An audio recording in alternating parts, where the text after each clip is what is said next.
what we're talking about just before we started the recording today is simplicity and how human intellect appears to want to make it more complicated than it really is. So whenever there's confusion or complexity, or concepts get a bit heady, or feelings go off the rails, the simplest thing to do is to bring it back to, what does non-duality mean? Non-duality means not two. That doesn't mean that sometimes there's two and sometimes there's not two. So we were talking somewhere else the other day about the words form and formless. And the word formless kind of suggests there's formless and separately form, which is an unhelpful way of using the words. Now, if we're going to use those words, as long as we develop the understanding that, for the sake of different words, the formless is an appearance, the form is an appearance within the formless. So the form is never outside the formless, but the wording is not so helpful. Non-duality, on the other hand, does not imply duality. It doesn't apply non-duality and duality, because that would be duality. So non-duality always means not two. So for exploration and teaching purposes, we'll sometimes create a two in order to examine if they are separate. So it's like saying oranges and lemons, oranges and apples. But to begin with, let's say the easiest, most simple version of exploring not two. In everyday language, nothing fancy, nothing spiritual, something that you could do a vox pop on the street and every person that you asked could hear this and could get it without you explaining fancy language. So without you having to explain what's form and what's formless, what's universal and what's personal, what any of these words mean. If there is a thing in experience, the thing always appears alongside the knowing of it.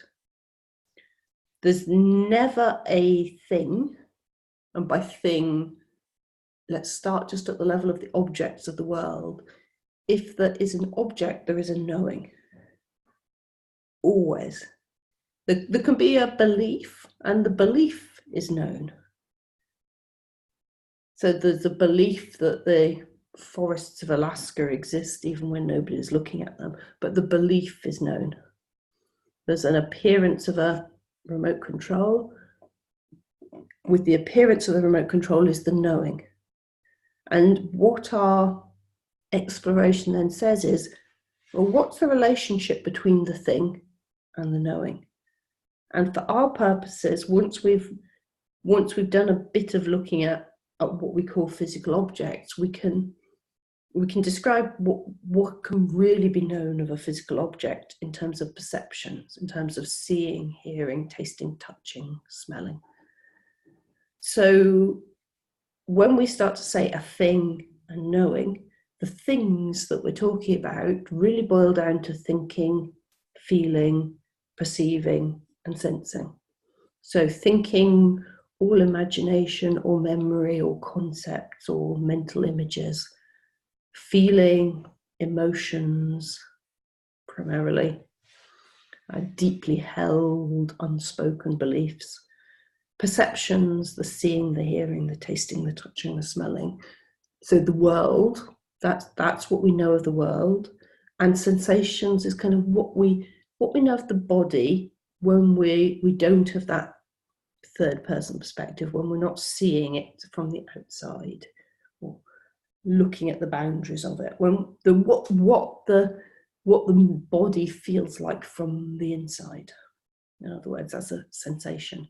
So when we start to examine these things, the thinking, the feeling, the perceiving, and the sensing, and the knowing of them, we start to examine where the thinking, the feeling, and so on appear.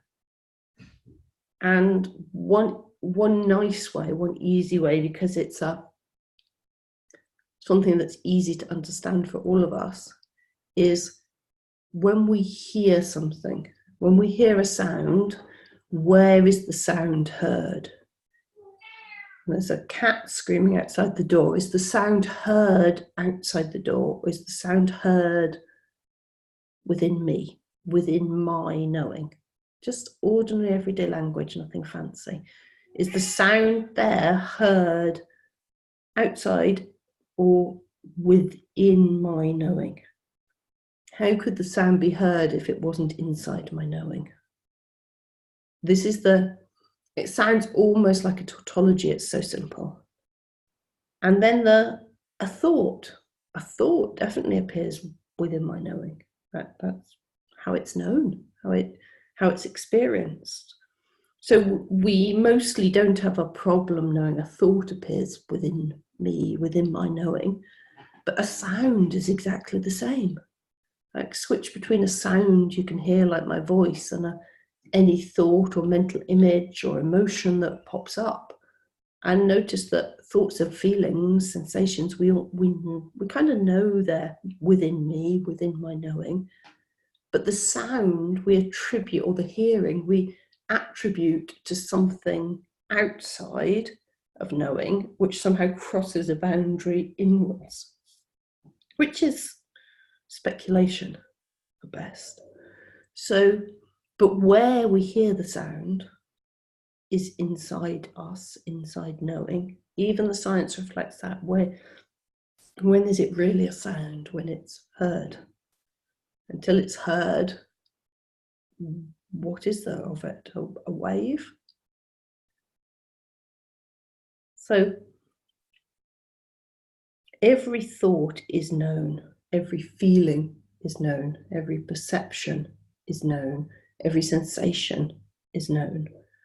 A thought is an object. A thought has definable characteristics of an object. It has a beginning and an end in time.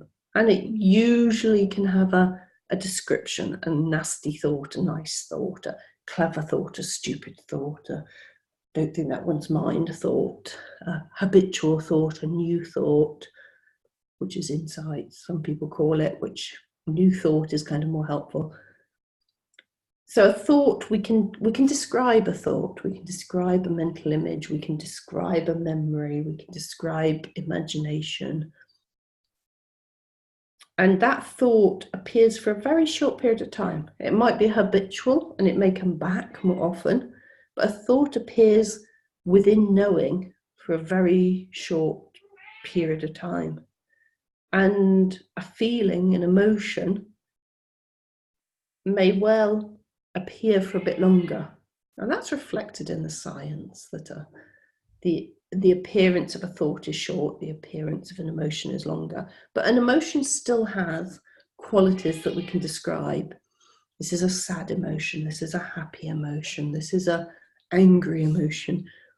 All those qualities of the object are known, because how could they be experienced without being known?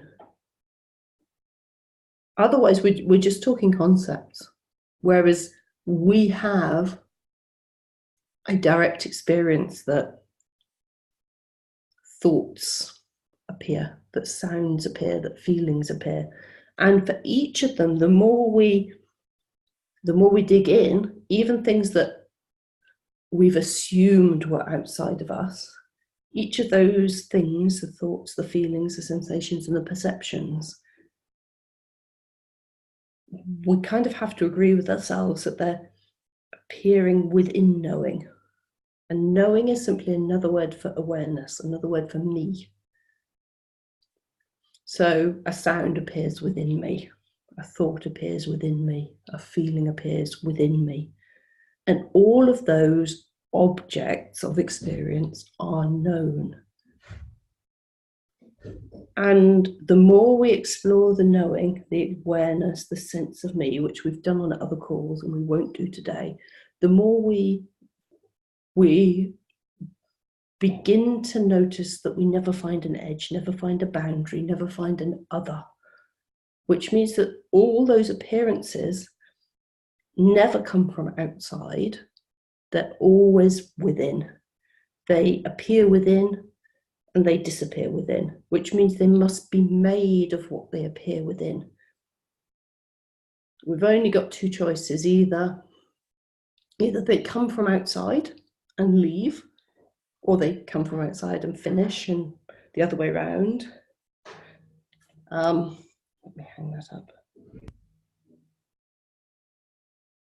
Oh, sorry, that's my phone buzzing and distracting me. So either they come from outside and they leave, or they are a mixture of the two, or they're created within and disappear, destroyed, if you want, within. If they came from outside, if we were sure they came from outside, we'd find the boundary, we'd find the line. Where does the sound arrive in? Is it at my ear? Is it in my brain? Is it at the cat's mouth? So that's one for exploring. It's one for not taking my word. It's one for saying, if there was a boundary where these things come in, where it stops being outside and starts being inside, we'd find that boundary. And if you find that boundary, explore what knows the boundary. Because if there's an outside is known, then what looked like it was an outside is actually inside the knowing, inside the awareness. So even when we find boundaries, we're kind of finding a fake edge, the idea of an edge. And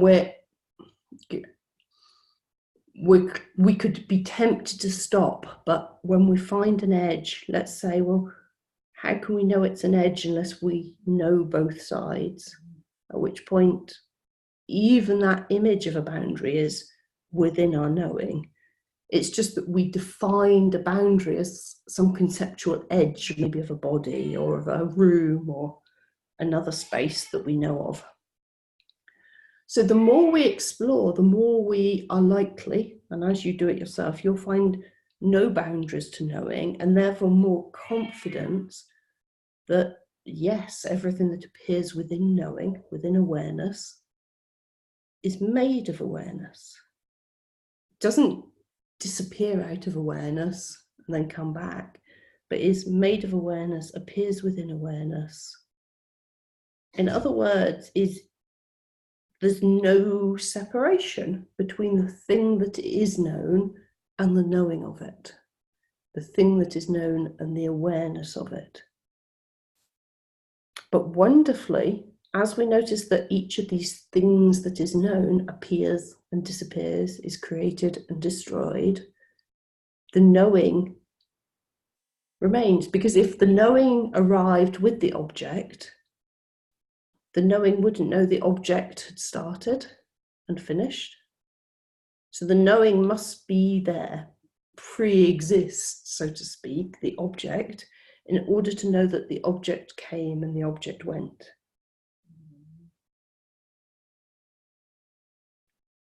So as we look at that, we get and we'll do it in other ways, in other calls, but it's one to explore for now, not to believe me, but to just begin to explore.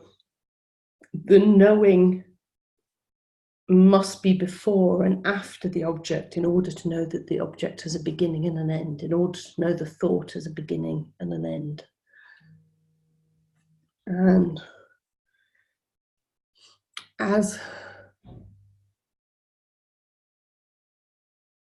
we explore that, then what we have is a knowing, which becomes more and more apparent as a constant, something that is always there in order that the object can appear and disappear. An awareness, a knowing, so that if the alarm clock goes off in the morning, it can be heard. The knowing persists even as the objects appear and disappear. So the knowing is both intimately one with the known objects because they are it, and the knowing is love inside, there's an alarm being tested. The knowing is also lovingly indifferent to the objects. The knowing remains even as the objects come and go. In other words, the knowing is not dependent upon the objects, but the objects are dependent, would be the wrong word. The objects are of the knowing, made of the knowing, within the knowing. And that's a useful one, both that the thought is made of the knowing, but the knowing is not made of thoughts. Knowing is beautifully, calmly, peacefully, lovingly indifferent to the objects that appear within it. It's not changed by them, but the objects are made of the knowing. And that's the simplicity. So we started off by allowing a descriptive difference, an object and the knowing of the object. And through exploration, and something that you repeat and repeat, not as necessarily a practice, but a kind of an establishing that is no boundary between the object and the knowing, that the objects always appear within the knowing doesn't appear within an object, that the objects must be made of the knowing and stay within the knowing, and the knowing remains undamaged even as the objects appear and disappear, are created and destroyed. And that's not a willful action of the knowing, because the simplicity of knowing is that each object, whilst it may appear to be an object, is actually just the knowing itself. So on an absolute level, or maybe 1-2 notches down from an absolute level, we're talking about knowing itself as knowing, without objects, without qualities of an object, without beginning and end. None of that needs fancy language. None of that needs complex lessons. None of that needs meditation practices or classes. But because it's so countercultural, because it's so simple, so direct, it can take a repetition and establishing. And that's what community is for. Community is for that repeated establishing, repeated simplifying.